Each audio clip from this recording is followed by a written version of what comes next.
Welcome to applied physics channel. आज की इस वीडियो में हम ठोसों का ऊष्मीय प्रसार को पढ़ेंगे, यानी कि ठोसों में प्रसार किस प्रकार से होता है, एक्सपेंशन कैसे होता है। तो यहाँ पर हम 3 पॉइंट को समझेंगे बारी बारी से। पहला पॉइंट इसका क्या है, यानी ठोसों का ऊष्मीय प्रसार में हमारे ये 3 पॉइंट हैं, यानी thermal expansion of solid. Solid में किस प्रकार से थर्मल एक्सपेंशन होता है। तो ये है पहला, क्या है, रेखीय, इसको हम धैर्य भी कह सकते हैं, रेखीय प्रसार। और दूसरा है क्षेत्रीय प्रसार और तीसरा है आयतन प्रसार, मतलब linear expansion, surface expansion, volume expansion. तो इन तीनों को पहले देखिए समझ लेते हैं, फिर आगे हम इनको समझेंगे। तो एक बात यह है कि रेखीय प्रसार होना चाहिए, इसे हम लीनियर एक्सपेंशन कह रहे हैं। दूसरा क्षेत्रीय होना चाहिए, यानी क्षेत्रफल में। और तीसरा है आयतन, वॉल्यूम। देखिए हमारे पास कोई भी रॉड टाइप में है और उसको हम गर्म करते हैं, उसको हम टेम्परेचर देते हैं, तो उसमें क्या क्या हो सकता है।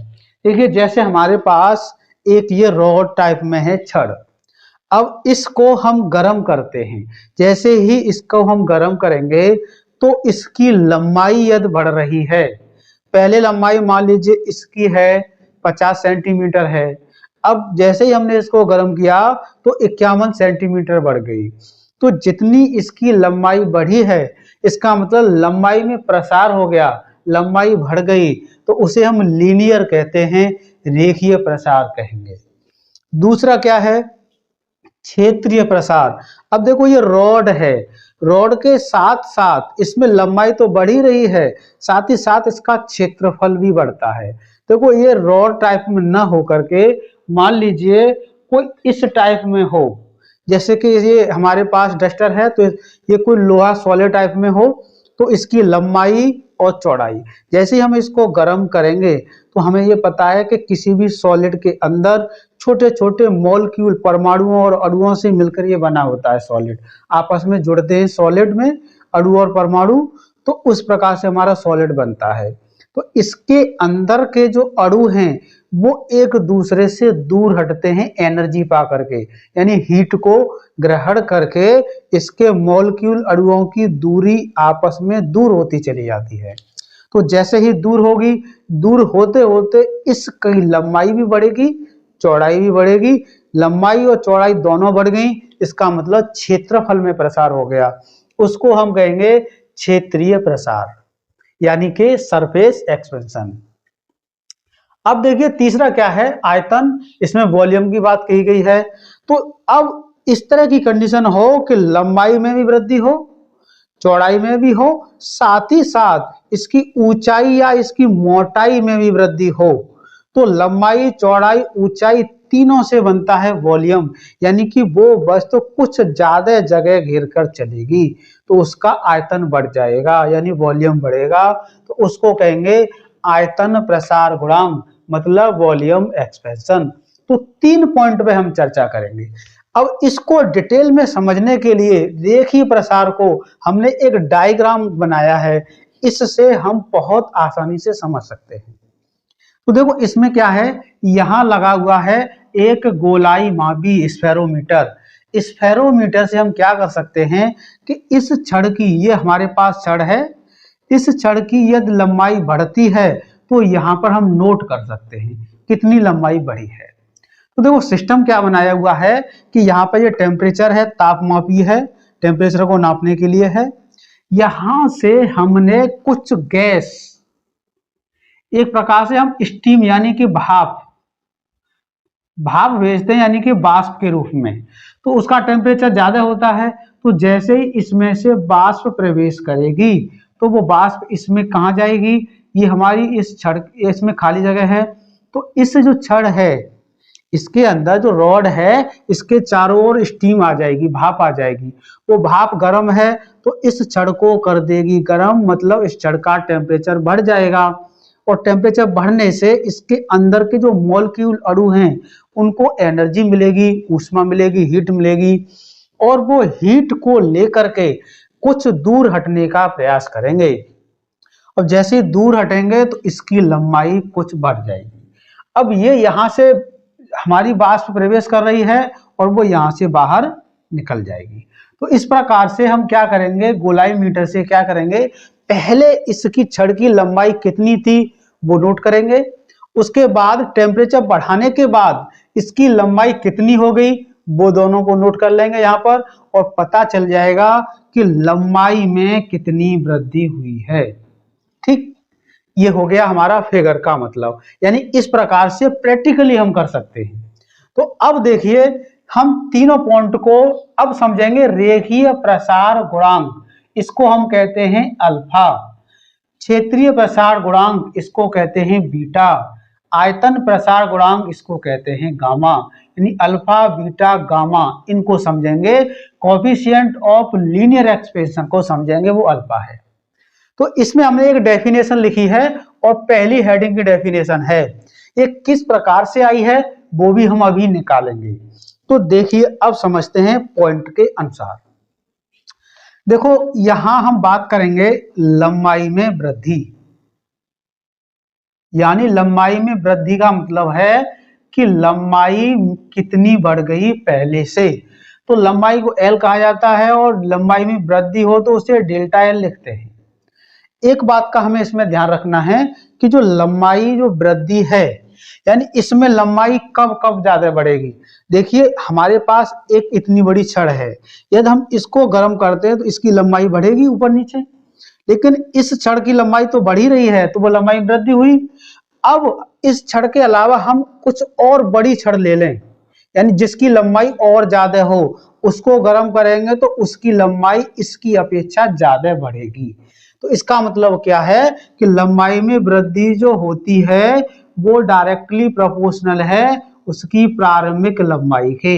एल क्या है, प्रारंभिक लंबाई, यानी कि शुरू में कितनी लंबाई थी छड़ की वो है। तो लंबाई यदि ज्यादा है तो उसकी लंबाई में वृद्धि भी ज्यादा होगी, एक बात। दूसरा, इसकी लंबाई में वृद्धि किस पर डिपेंड करती है, प्रोपोर्शनल टू, यानी कि अनुक्रमानुपाती किसके, डेल्टा टी। डेल्टा टी का मतलब तापांतर, यानी ताप में वृद्धि, टेम्परेचर में जो वृद्धि हुई है वो। जितना टेम्परेचर आपने बढ़ाया है, ये तो सिंपल सी बात है, यदि हम ज्यादा गर्म करते हैं, ज्यादा टेम्परेचर बढ़ाते हैं तो लंबाई ज्यादा बढ़ेगी, यानी डेल्टा टी बढ़ेगा तो लंबाई भी ज्यादा बढ़ेगी। दो बात। अब देखिए दोनों पॉइंट को हम मिलाते हैं, दोनों पॉइंट को मिलाने पर मिलाएंगे तो देखो ये डेल्टा एल तो है ही कॉमन, प्रोपोर्शनल टू। अब एल इसका भी आ जाएगा और डेल्टा टी इसका भी आ जाएगा। ठीक, डेल्टा एल प्रोपोर्शनल को हटा करके बराबर लगाते हैं तो एक कांस्टेंट आता है, वो कांस्टेंट है अल्फा, पहली वाली कंडीशन। इनटू पहले से क्या है, एल डेल्टा टी, ये हो गया। यदि हम यहां से एल्फा की वैल्यू निकालना चाहें, देखो एल्फा की वैल्यू निकालेंगे तो एल्फा के साथ क्या क्या है, एल डेल्टा एल है, ये जो है इसके प्रोडक्ट में है, मल्टीप्लाई में है, इसलिए ये जो है जितना मटेरियल है वो डेल्टा एल के बट्टे में नीचे चला जाएगा। मतलब डेल्टा एल के नीचे क्या क्या आ जाएगा, एल्फा भी आएगा और डेल्टा टी भी आएगा। यही हमारा फॉर्मूला हमको निकालना था, किसका, रेखीय प्रसार गुणांक। रेखीय प्रसार गुणांक, इसी को हम कहते हैं अल्फा। ठीक, तो अब देखिए ये जो डेफिनेशन है आगे, इसका मात्रक होगा प्रति डिग्री सेंटीग्रेड। प्रति डिग्री सेंटीग्रेड कैसे हो गया, डेल्टा एल लंबाई का मात्रक मीटर है, लंबाई एल ये प्रारंभिक लंबाई, इसका मात्रक भी मीटर है, दोनों के मीटर कट जाएंगे। डेल्टा टी का मात्रक है डिग्री सेंटीग्रेड, नीचे है तो प्रति डिग्री सेंटीग्रेड। अब इसको हम हिंदी में लिखना चाहें तो कैसे लिख सकते हैं, जैसे इम्प्लाई दैट एल्फा के बराबर हिंदी में ऐसे लिखेंगे, डेल्टा एल का मतलब क्या है, लंबाई में वृद्धि, लंबाई में वृद्धि। अच्छा एल क्या है, प्रारंभिक लंबाई इंटू डेल्टा टी क्या है, ताप में वृद्धि। ताप में वृद्धि को कहते हैं तापांतर, यानी टेम्परेचर में अंतर। तो देखिए ये जो डेफिनेशन लिखी है वो इससे बनी है। किसी पदार्थ की एकांक लंबाई, एल को हम एकांक लंबाई, देखो पदार्थ जो है ना वो छड़ के रूप में लिया गया है और छड़ की लंबाई काफी ज्यादा है, तो परिभाषित इसको किससे करेंगे, इसकी यदि मान लीजिए 10 सेंटीमीटर है तो इसकी 1 सेंटीमीटर की बात की जा रही है, तो 1 सेंटीमीटर का ही मतलब है एकांक लंबाई। तो एकांक लंबाई की छड़ का ताप 1 डिग्री सेंटीग्रेड एक एक से परिभाषित किया जा रहा है, यानी 1 सेंटीमीटर लंबाई का टेम्परेचर 1 डिग्री सेंटीग्रेड ही बढ़ाएं, यानी कि ये 10 सेंटीमीटर है तो 1 सेंटीमीटर का टेम्परेचर 1 डिग्री सेंटीग्रेड यदि बढ़ रहा है, तब बढ़ाने पर उसकी लंबाई में जो वृद्धि होती है, गर्म करेंगे तो उसकी लंबाई बढ़ेगी, तो लंबाई में जो वृद्धि होती है उससे उस पदार्थ का रेखीय प्रसार गुणांक कहते हैं। इसे अल्फा से नोट करेंगे, मात्रक प्रति डिग्री सेंटीग्रेड है। अब देखिए इसमें लंबाई कितनी है, एकांक लंबाई। एकांक लंबाई का मतलब लंबाई की जगह पर 1 रख दिया जाए, तो देखिए अल्फा के बराबर क्या बनेगा, एकांक लंबाई है नीचे तो 1, डेल्टा टी टेम्परेचर कितना बढ़ाना है 1 डिग्री सेंटीग्रेड तो 1, डेल्टा एल क्या है, लंबाई में जो वृद्धि होगी, डेल्टा एल का मतलब कितनी लंबाई बढ़ जाएगी, तो एल इक्वल टू हमारा डेल्टा एल ही हो जाएगा। कब, जितनी लंबाई बढ़ रही है वही हमारा अल्फा है, यानी 1 डिग्री सेंटीग्रेड बढ़ाने पर एकांक लंबाई को और उसकी लंबाई में जो वृद्धि हो रही है उसको ही हम रेखीय प्रसार गुणांक कह रहे हैं। इससे हमारी डेफिनेशन बनी है ये। तो हमने आज समझ लिया रेखीय प्रसार गुणांक, अब समझेंगे क्षेत्रीय प्रसार गुणांक और आयतन प्रसार गुणांक। तीनों ही डेफिनेशन सिर्फ ऐसी ही हैं, बहुत आसानी के साथ और बहुत जल्दी इसको समझने वाले हैं। अब देखिए यहां पर कैसे समझेंगे, लंबाई में वृद्धि, अब क्षेत्रफल की बात चल रही है नंबर 2 कंडीशन में, लंबाई में वृद्धि, लंबाई में वृद्धि और उसको हम डेल्टा एल ही लिखेंगे, वो भी डायरेक्टली प्रोपोर्शनल होगी किसके, प्रारंभिक लंबाई के, डेल्टा एल। अब यहां पे एक बात समझनी होगी, थोड़ा सा चेंज करना पड़ेगा क्योंकि बात आ रही है क्षेत्र प्रसार गुणांक, इसका मतलब एरिया की बात चल रही है, तो लंबाई में वृद्धि नहीं क्षेत्रफल में वृद्धि लिखा जाएगा, इतना अंतर रखना है। तो यहां पर क्षेत्रफल के लिए हम डेल्टा ए लेंगे, एरिया से ए प्रोपोर्शनल टू ए, सेम होगा उसी के तरह। तो यहां पर लिख सकते हैं कि जो डेल्टा ए है वो डायरेक्टली प्रोपोर्शनल है क्षेत्रफल के और टेम्परेचर के, ये तो ऐसे रहेगा ही डेल्टा टी, दोनों को मिलाते हैं, दोनों को मिलाने पर तो देखो क्या बनेगा, डेल्टा ए डायरेक्टली प्रोपोर्शनल बनेगा ए इंटू डेल्टा टी। यहां अब डेल्टा ए के लिए हम कांस्टेंट लेके आएंगे, इसको हटा के बराबर लगाएंगे तो यहां कांस्टेंट आ रहा है बीटा इंटू ए इंटू अल्फा डेल्टा टी। यहां से हम बीटा की वैल्यू अभी की तरह निकालते हैं, तो देखो बीटा की वैल्यू निकालेंगे, बीटा के गुणा में इतनी संख्या है ए डेल्टा टी, ये सब चली जाएगी डेल्टा ए के नीचे, तो डेल्टा ए के नीचे तो जाएगी, उसको एक लाइन बचाने के लिए हम डायरेक्टली यहां लिख देते हैं, तो डेल्टा ए अपॉन क्या आ जाएगा ए इंटू डेल्टा टी, यही हमारा फॉर्मूला है किसका, क्षेत्रीय प्रसार गुणांक, सेकंड कंडीशन बन गई। ठीक, अब यहां पर हमें एक चीज समझनी है कि डेल्टा ए का मात्रक क्या है मीटर स्क्वायर, क्षेत्रफल का मात्रक भी क्या है मीटर स्क्वायर, तो डेल्टा टी क्या है डिग्री सेंटीग्रेड, तो इसका मात्रक भी बनेगा प्रति डिग्री सेंटीग्रेड, ये कंडीशन हो गई। अब देखिए इसको हम लिखना चाहें हिंदी में तो वही बात लिखी जाएगी, कौन सी वाली बात, देखिए डेल्टा ए का मतलब क्षेत्रफल में वृद्धि, अपॉन प्रारंभिक क्षेत्रफल इंटू डेल्टा ए क्या है, तापांतर लिख सकते हैं इसको, यानी ताप में वृद्धि, टेम्परेचर में जो अंतर आएगा वो। तो ये हमने निकाला क्षेत्रफलीय प्रसार गुणांक। इसकी डेफिनेशन भी हम इस प्रकार से लिख सकते हैं, कैसे, जहां एकांक लंबाई लिखा है वहां एकांक क्षेत्रफल कर देंगे, और जहां पर हमारी लंबाई शब्द आ रहा है वहां पर क्षेत्रफल को करते हुए रेखीय प्रसार गुणांक की डेफिनेशन नहीं बनेगी, अब क्षेत्रीय प्रसार गुणांक की डेफिनेशन बनेगी। इसे बीटा से डिनोट करेंगे। तो इस प्रकार से ही ऐसे ही इसमें होगा कि एक एकांक क्षेत्रफल, यहां से बनाते हैं डेफिनेशन, एकांक क्षेत्रफल का ताप यानी टेम्परेचर 1 डिग्री सेंटीग्रेड बढ़ाने में जो क्षेत्रफल में वृद्धि होती है उसे हम क्षेत्रीय प्रसार गुणांक बीटा कहते हैं। नीचे से समझे, प्रारंभिक क्षेत्रफल कितना लेंगे, एकांक क्षेत्रफल, एकांक क्षेत्रफल का ताप 1 डिग्री सेंटीग्रेड बढ़ाने पर क्षेत्रफल में जो वृद्धि होती है उसे ही हम बीटा कहते हैं, यानी क्षेत्रीय प्रसार गुणांक कहते हैं। ऐसे डेफिनेशन बना सकते हैं।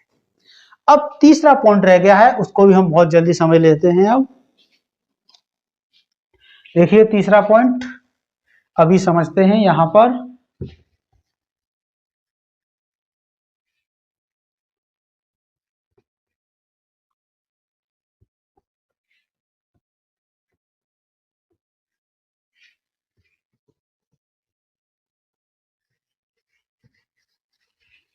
अब देखिए तीसरा पॉइंट क्या है उसको समझेंगे। तीसरा पॉइंट है हमारा आयतन प्रसार गुणांक, इसको करना है आयतन प्रसार गुणांक, और आयतन प्रसार गुणांक होता है गामा, इसको हमें निकालना है, यानी कि कोएफिशिएंट ऑफ वॉल्यूम एक्सपेंशन। अब देखिए यही डेफिनेशन जो बनेगी वॉल्यूम के लिए आ रही है, तो हम क्या लिखेंगे, उसी शब्द को लिखेंगे जो इसको करते आए हैं। लंबाई में वृद्धि निकालनी ही नहीं है, अब आयतन में वृद्धि निकालनी है।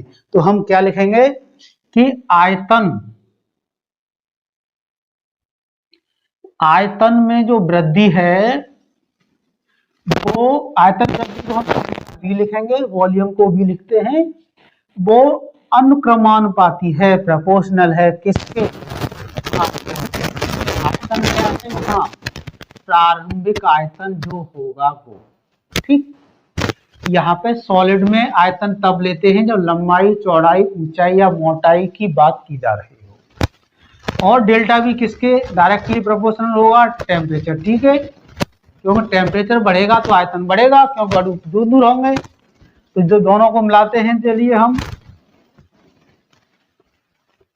दोनों को मिलाने पर, अब देखिए दोनों को मिलाएंगे तो क्या बनेगा, डेल्टा वी प्रोपोर्शनल है वी के इंटू डेल्टा टी, ये बन गया।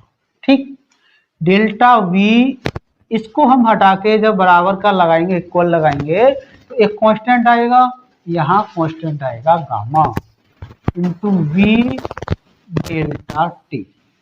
अभी की तरह से हमें गामा की वैल्यू निकालनी है, तो हमें गामा की वैल्यू निकालनी है, गामा के साथ संख्या यानी v इंटू डेल्टा टी है, ये गुणा की संख्या है, इसलिए ये कहाँ जाएगी, डेल्टा वी, उसी को हम यहाँ लिख देते हैं, डेल्टा वी अपॉन क्या जाएगा, v इंटू डेल्टा टी। यही हमें फॉर्मूला निकालना था, और इसको और क्या लिख सकते हैं, डेल्टा वी क्या है, आयतन में वृद्धि, जितना वॉल्यूम चेंज हुआ है वो, अपॉन वी क्या है, पहले जो जितना आयतन था वो, यानी प्रारंभिक आयतन, डेल्टा टी क्या है, ताप में वृद्धि, ताप में वृद्धि का मतलब डेल्टा टी है। यहाँ डेल्टा टी का मतलब आप समझेंगे जितना टेम्परेचर ज्यादा है उसमें से कम होगा। तो देखो आज हमने ये समझा है, अल्फा बीटा गामा थीटा को समझा है। गामा की डेफिनेशन में हम लिख सकते हैं कैसे? इस फॉर्मूले से ही बनाएंगे। कैसे बनाएंगे? देखिए कि किसी भी वस्तु का प्रारंभिक आयतन कितना लेंगे? एकांक आयतन, यानी कि एकांक आयतन का ताप यानी टेम्परेचर 1 डिग्री से ताप वृद्धि कितनी? 1 डिग्री सेंटीग्रेड। तो एकांक आयतन का ताप 1 डिग्री सेंटीग्रेड बढ़ाने में उसके पहले वाले आयतन में जो वृद्धि हुई है, आयतन में जो वृद्धि होती है, फिर यहाँ आ जाएंगे, उसे कहते हैं हम क्या? आयतन। हम आयतन प्रसार गुणांक, यानी आयतन प्रसार गुणांक गामा। देखो आज हमने समझा कि अल्फा क्या होता है, बीटा क्या होता है, गामा क्या होता है, यानी कि तीनों के बारे में हम समझते हैं कि विद्युतीय प्रसार गुणांक क्या होता है, साथ ही क्षेत्रीय प्रसार गुणांक क्या होता है, साथ ही इसमें आयतन प्रसार गुणांक क्या होता है। तो आज हमने तीनों के बारे में समझ लिया है। अगली वीडियो में हम क्या समझेंगे? अल्फा और बीटा में क्या रिलेशन है, अल्फा और गामा में क्या रिलेशन है, साथ ही अल्फा, बीटा, गामा तीनों में क्या रिलेशन है। ये आने की कंपटीशन लेवल के लिए भी बहुत ही इम्पोर्टेंट टॉपिक है। तो आज इतना ही पढ़ेंगे। थैंक यू, धन्यवाद।